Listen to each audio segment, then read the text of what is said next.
नमस्कार दोस्तों, स्वागत है आपका आज के मुख्य समाचार में, जिसमें सबसे पहली और बड़ी खबर मैं आपको बताएंगे कि चर्चा में आया नाना पटोले का बयान। बोले मेरा लक्ष्य राहुल गांधी को पीएम बनाना।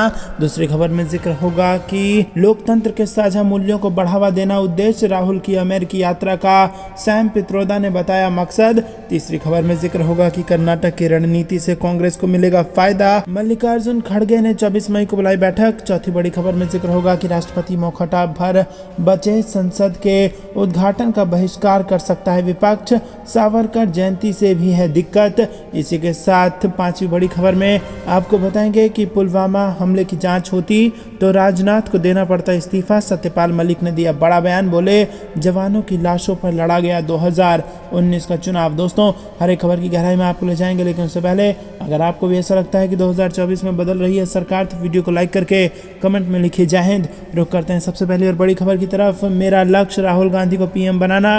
चर्चा में आया नाना पटोले का बयान, लोगों से की यह अपील। जी हाँ दोस्तों, नाना पटोले ने राहुल गांधी को लेकर बड़ा बयान दिया है। नाना पटोले ने सोलापुर में कहा कि मेरा लक्ष्य राहुल गांधी को प्रधानमंत्री बनाना है, तो मेरी आप सभी से अपील है कि हम सब उस संबंध में तैयारी शुरू कर दें। हम आपसे सांसद चुनने की गारंटी चाहते हैं और इससे कोई फर्क नहीं पड़ता है कि यहाँ कौन आता है और कुछ भी कहता है।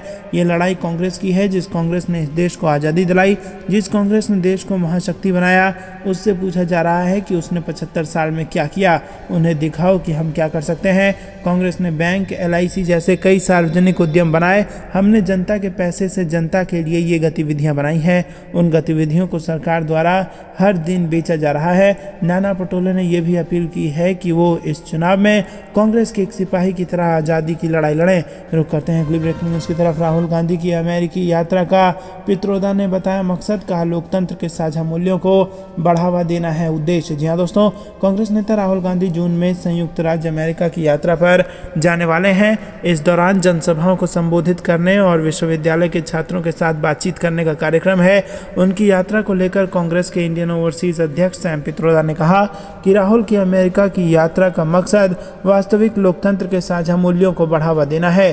पित्रोदा ने रविवार को बताया कि राहुल गांधी का सैन फ्रांसिस्को, वाशिंगटन और न्यूयॉर्क जाने का कार्यक्रम है, जहां वो भारतीय अमेरिकियों की 2 बैठकों को संबोधित कर सकते हैं। साथ ही संसद भवन से सांसदों और थिंक टैंक के सदस्यों से मुलाकात कर सकते हैं।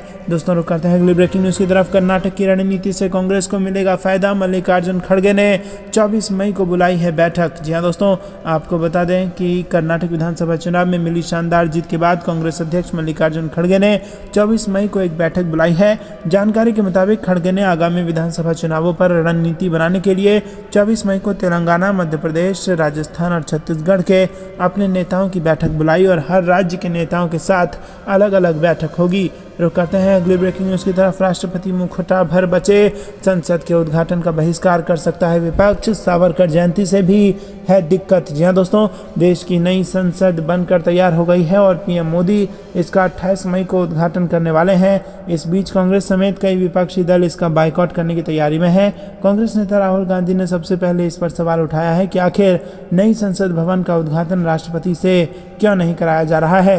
राहुल गांधी ने लिखा था कि नए संसद भवन का उद्घाटन राष्ट्रपति जी को ही करना चाहिए, प्रधानमंत्री को नहीं। राहुल गांधी के बाद अब कांग्रेस अध्यक्ष मल्लिकार्जुन खड़गे ने भी ऐसे ही सवाल उठाया है और यही नहीं, चर्चा है कि कांग्रेस समेत कई विपक्षी दल इस आयोजन से किनारा भी कर सकते हैं। और इससे पहले 2020 में जब संसद भवन का शिलान्यास हुआ था, तब भी कई दलों ने इसका बहिष्कार कर दिया था।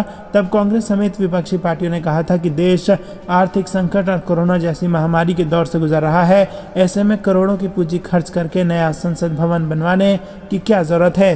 दोस्तों, रुक करते हैं अगली ब्रेकिंग न्यूज़ की तरफ। पुलवामा हमले की जांच होती तो राजनाथ को देना पड़ता इस्तीफा, सत्यपाल मलिक बोले जवानों की लाशों पर लड़ा गया 2019 का चुनाव। जी हाँ दोस्तों, जम्मू कश्मीर के पूर्व राज्यपाल सत्यपाल मलिक ने एक बार फिर केंद्र सरकार को निशाने पर लिया और पुलवामा हमले को लेकर बड़ी बात कही है। उन्होंने कहा कि 2019 का लोकसभा चुनाव सैनिकों की लाशों पर लड़ा गया। उन्होंने ये भी कहा कि अगर जांच होती तो तत्कालीन गृह मंत्री राजनाथ सिंह को अपना इस्तीफा देना पड़ जाता और कई अधिकारी जेल चले जाते। सत्यपाल मलिक ने दावा किया कि हमले के तुरंत बाद उन्होंने प्रधानमंत्री मोदी को इसकी जानकारी दी थी और उन्हें चुप रहने के लिए कहा गया।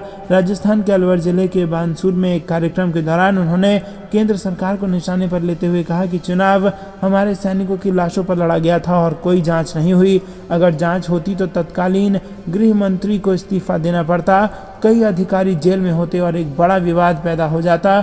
इन लोगों ने जांच नहीं कराई। मलिक ने आगे कहा कि प्रधानमंत्री जिम कॉर्बेट राष्ट्रीय उद्यान में अपनी शूटिंग कर रहे थे। जब वो वहां से बाहर आए तो मुझे फोन आया। मैंने उनसे कहा कि हमारे सैनिक मारे गए हैं और वो हमारी गलती से मारे गए हैं। उस पर उन्होंने मुझे चुप रहने के लिए कहा और इस विषय पर बात नहीं करने को कहा। इस दौरान उन्होंने बिजनेसमैन गौतम अडानी के मुद्दे को लेकर भी पीएम मोदी को घेरते हुए आरोप लगाया। इनके साथ के लोग अडानी हैं जिन्होंने 3 साल में इतनी दौलत जमा कर ली थी, देश के सबसे अमीर व्यक्ति हो गए। उन्होंने लोगों से सवाल करते हुए कहा कि आप में से किसी की दौलत बढ़ी हो तो मुझे बताइए। रुक करते हैं अगली ब्रेकिंग न्यूज़ की तरफ। 2024 से पहले यूपी बीजेपी में खुलकर सामने आई कला, कई दिग्गज आमने सामने, टिकट को लेकर भी फंडिंग शुरू। जी हाँ दोस्तों, उत्तर प्रदेश विधानसभा के अध्यक्ष सतीश महाना ने बीते साल 18 नवंबर को कानपुर महानगर के समग्र विकास के लिए बैठक बुलाई थी।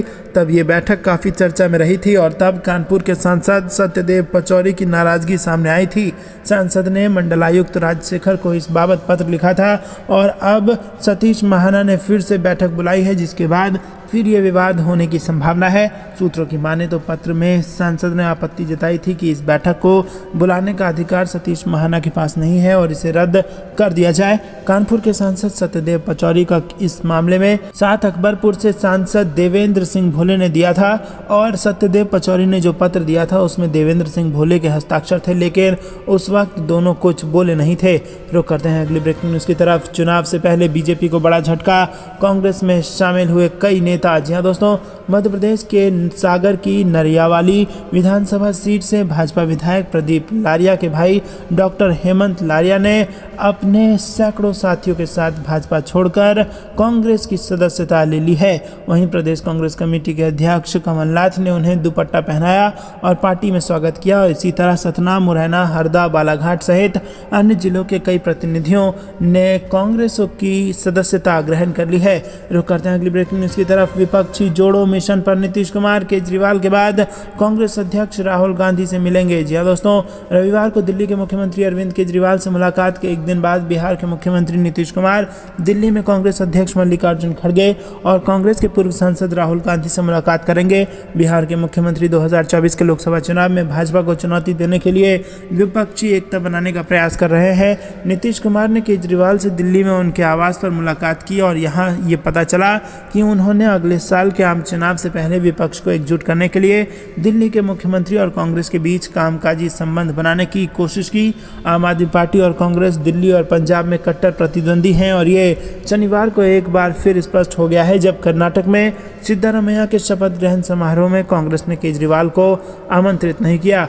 दिलचस्प बात यह है कि सिद्धारमैया का शपथ ग्रहण समारोह विपक्षी दलों की ताकत का प्रदर्शन था, जहां केजरीवाल और पश्चिम बंगाल की मुख्यमंत्री ममता बनर्जी को छोड़कर गैर बीजेपी खेमे के कई नेता मौजूद थे।